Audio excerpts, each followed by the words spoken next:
Southeast Asia, 1968. The rainy season doesn't arrive in Vietnam the way seasons do back home, gradually, with some courtesy, some warning. It arrives like a verdict. One morning the sky simply decides.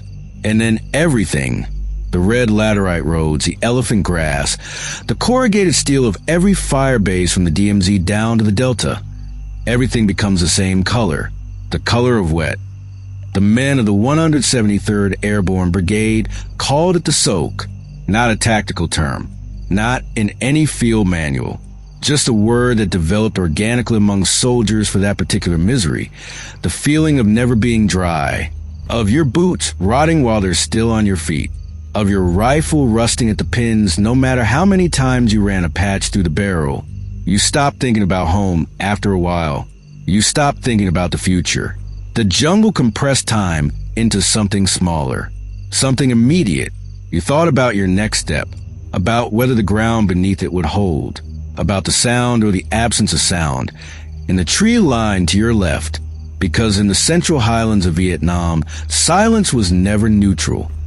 The Montagnard people, the indigenous Highland tribes who had lived in these mountains for centuries before any army arrived, can test them.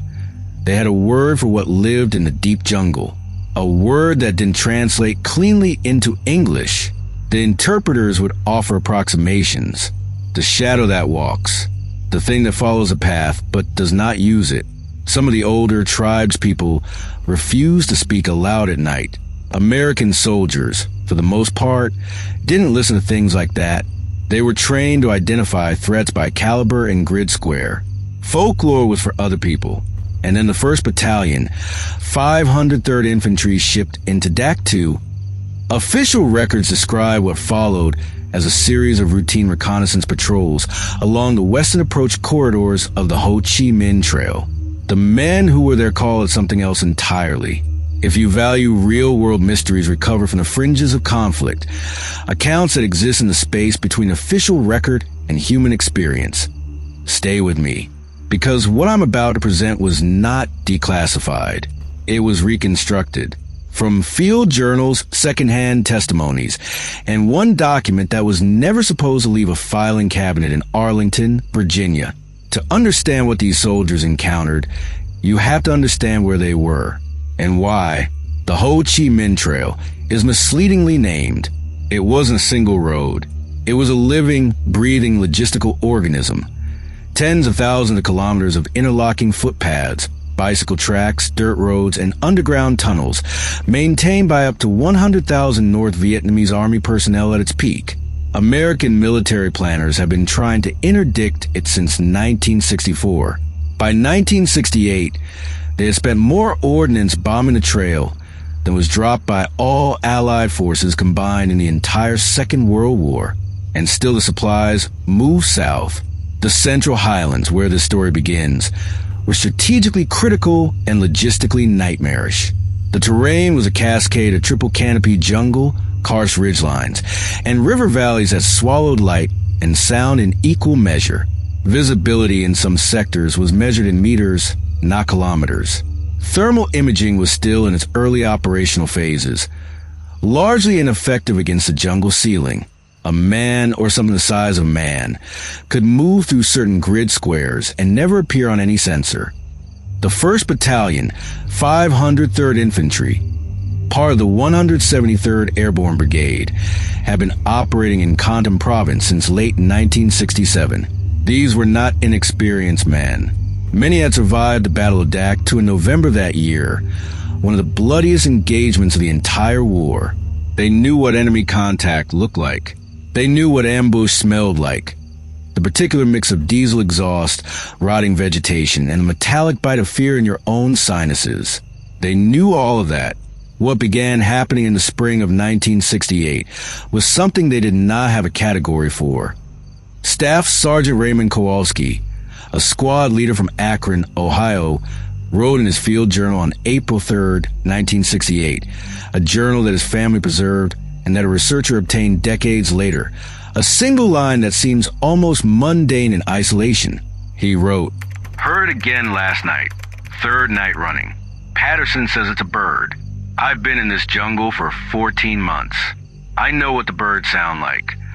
He didn't elaborate further, not on April 3rd, but the journal continues, and what it describes cross-reference against two other independent accounts from different units operating in adjacent sectors, forms a pattern that is, to put it carefully, difficult to explain to conventional means.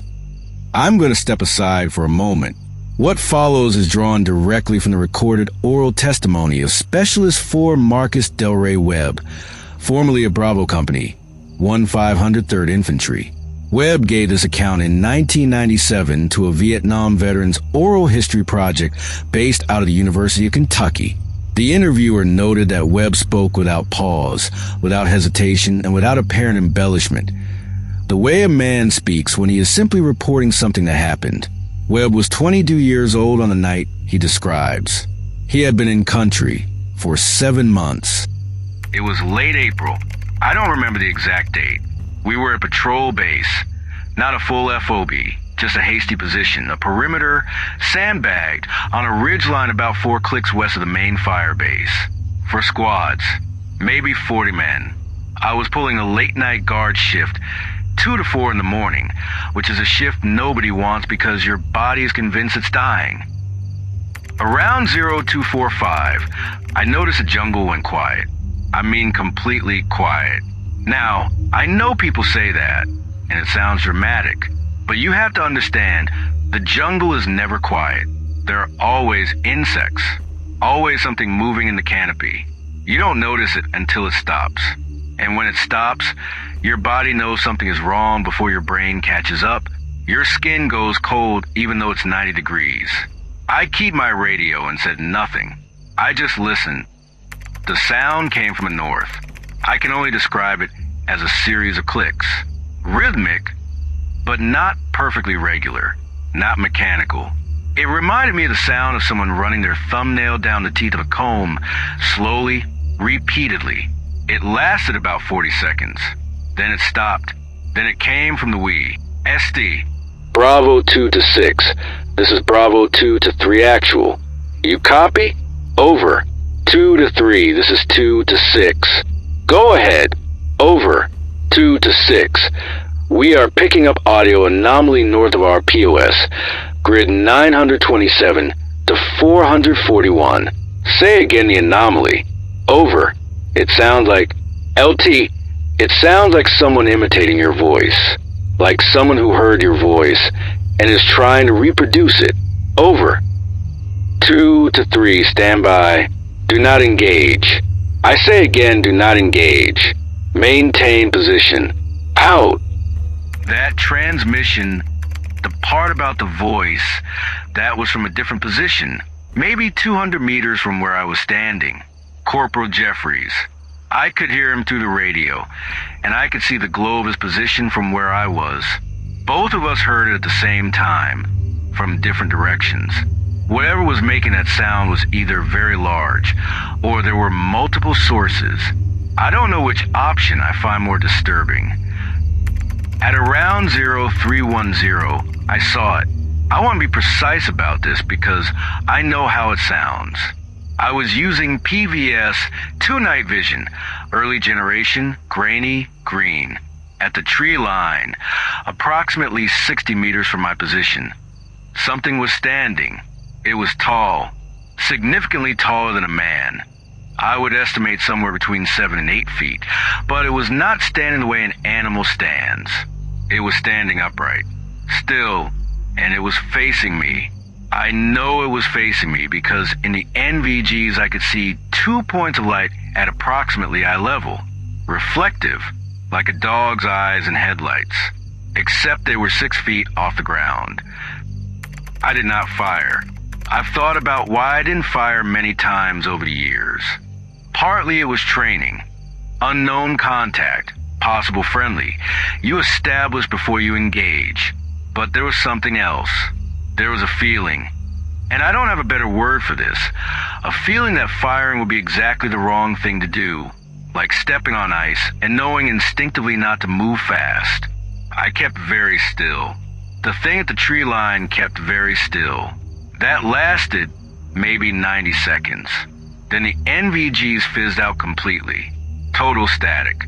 When they cleared, about 10 seconds later, the tree line was empty. Webb reported the sighting to his squad leader at morning stand to.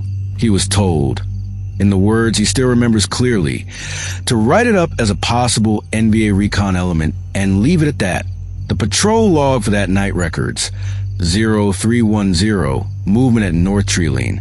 No contact, end entry. For words, no contact. The most efficient burial of an experience I have ever seen in a military document. Webb's account would be easy to dismiss in isolation. Combat is a physiological assault on the human nervous system. Sleep deprivation alone can produce visual hallucinations that are, by neurological measure, completely indistinguishable from reality. There's a documented condition among combat personnel called hypervigilant psychosis. The brain, saturated with threat assessment, begins generating threats in the absence of real ones. Webb himself acknowledged this possibility in his 1997 testimony. The problem is the pattern, because Webb was not alone. In a separate oral history collected in 2003, Sergeant First Class Daniel Okafor, formerly of Charlie Company, 2nd Battalion, 8th Infantry, operating in an adjacent sector to the 173rd, described a series of events in the summer of 1969 that overlap with Webb's account in ways that are statistically improbable if both men are simply confabulating. Gee, we were doing a 3-day LRRP along the Dak-Poco River, 5-man team, no Firebase support in range. Second night, one of my guys, Espinoza, good soldier, steady, comes off his watch and he's completely white. And I mean that literally. The color had left his face. He told me he had seen something cross the river. I asked him how big. He held his hand about a foot above his own head, walking upright, moving against the current like the water wasn't there. I went back to the riverbank myself. The mud was soft. There were prints. They were large. I put my boot inside one and had about 4 inches on all sides. Bipedal, but the stride pattern was wrong for a man. The spacing was too long. Either whatever made them was moving very fast, or it had legs built differently than we do. We called in a sit rep to our TOC. They told us to continue mission. I assume the log entry was similar to what I've heard about other incidents. Inconclusive. No enemy contact. A third account comes from a source who asked, even decades later, to be identified only by a call sign. He went by Watchman 6. He was a warrant officer attached to a MACVSG Special Operations Detachment, the kind of unit whose activities were so compartmentalized that their operational records still carry classification designations that technically don't exist anymore. He agreed to speak on background in 2009. His account covers events from late 1970. We were running a cross-border operation. I won't say where exactly. We had a Montagnard interpreter with us. Older man, had been working with American units since the early 60s. On the third night, our sensor array lit up. Motion, thermal, something large, moving through a sector we had cleared. Our interpreter looked at the readout and said, in the calmest voice I've ever heard from a man in a combat zone, do not use the lights, do not make noise. It is looking for something to answer back. I asked him what he meant. He told me the name of what he believed it was. I don't repeat that name. The Bonner and Jirai peoples of the Central Highlands, Montagnard communities whose oral traditions predate written history in the region by centuries, carry within their cosmology a class of entity that occupies a very specific ecological niche. Not exactly malevolent, not exactly benign, something more precise than either, something that inhabits the boundary spaces, the deep jungle, the river crossings, the passes that soldiers used to move from one valley to another. The French, during their own misadventures in Indochina, documented encounters with these beliefs extensively.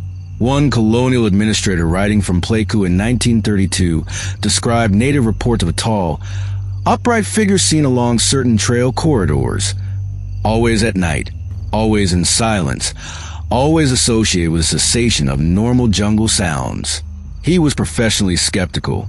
He noted, however, that his own native guides refused at gunpoint to cross one particular river ford after dark. He does not record whether he eventually forced them to comply. The document ends there. What the American soldiers were encountering in 1968, 1969, and 1970 across multiple independent units along consistent geographic corridor described with consistent physical details the Montagnard people had been reporting for generations. They had rituals for it. They had protocols. They had warnings. The warnings, broadly translated, were these: do not imitate the sound it makes. Do not shine light directly at it. And above all, do not follow into the deep jungle. On at least one occasion, those warnings were not followed. November 4th, 1970. Firebase Melanie, Kontum Province. A 5-man recon element from a unit whose designation I will not give because that designation, cross-referenced with the operational timeline, would identify 2 men who are still living and who have not given permission for their stories to be told, was inserted by helicopter approximately 8 kilometers west of the firebase. Their mission was standard: trail watch, movement assessment, radio sitrep every 6 hours. They checked in at 0600 on November 4th. They checked in at 1200. They checked in at 1800. At 0000 on November 5th, they did not check in. A QRF Quick Reaction Force was scrambled from Firebase Melanie at first light. They reached the team's last known position at approximately 0830. What they found, or more precisely what they did not find, is the subject of a report that was filed, stamped, and then apparently removed from the standard archival chain sometime before 1975. A researcher working with NARA, the National Archives and Records Administration, filed 3 separate requests for this document between 1998 and 2004.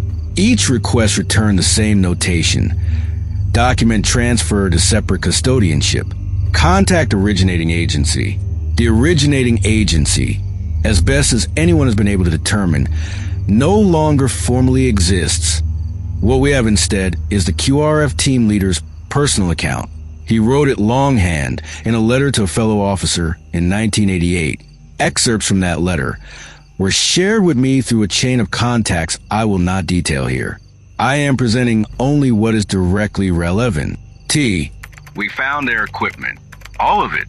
Packs, weapons, radios, all arranged in a rough circle, upright, as if placed deliberately. The food from their MREs had been removed from the packaging and left in a pile in the center of the circle. Not scattered, not eaten, placed. 3 of the men's boots were also in the circle, still laced, as if they had stepped out of them. We found 2 of the 5 men. They were approximately 300 meters north of the equipment, sitting at the base of a large tree. They were not injured. They were conscious. They would not speak. I have been in this army for 11 years, and I have seen men in shock. This was different. One of them, a staff sergeant I had known for 2 years, looked at me when I said his name. He looked at me the way you look at someone you have never met. He didn't know me. He didn't know where he was. He didn't know what year it was. The division psychiatrist later used the term dissociative fugue state of unknown etiology. That's a clinical way of saying, we don't know what happened to his mind, and we don't know how to make it stop. QRF team leader, personal letter, 1988 excerpts. The other 3 men were never found. There was no blood, no signs of a struggle, no evidence of enemy contact.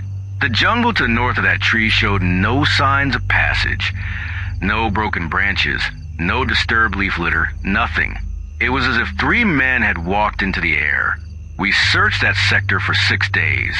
We found nothing. The official record, as I understand it, lists them as missing in action, hostile action presumed. I don't know who wrote that. Whoever did, they were either covering something up, or they simply couldn't bring themselves to write what the evidence actually suggested, which was, nothing hostile happened here, and that's somehow worse. There are several rational frameworks within which these events can be partially accommodated. Extreme combat stress, Group Psychological Contagion, the documented phenomenon by which trauma and paranoia can propagate through a unit like a pathogen. Deliberate North Vietnamese psychological operations, which by 1970 had grown sophisticated enough to exploit cultural fears and superstitions as tactical weapons. The NVA were aware of Montagnard folklore. They were aware that American soldiers had become aware of it. Creating fear in the jungle costs nothing and buys a great deal. These are reasonable explanations. They should be considered seriously. And yet, 3 men remain unaccounted for on a manifest that has been flagged missing since 1970. 2 survivors were medically discharged within months of the incident on psychiatric grounds. The Equipment Circle, described independently by 2 QRF members in accounts separated by decades, has no tactical or practical explanation.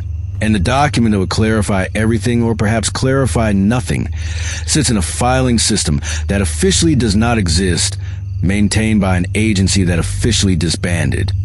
Whatever happened in that tree line on the night of November 4th, 1970, it was witnessed, assessed, reported, and then very deliberately made invisible, which is its own kind of data point. I want to be careful about what I'm claiming here. I am not claiming that supernatural entities stalked American soldiers through the jungles of Vietnam.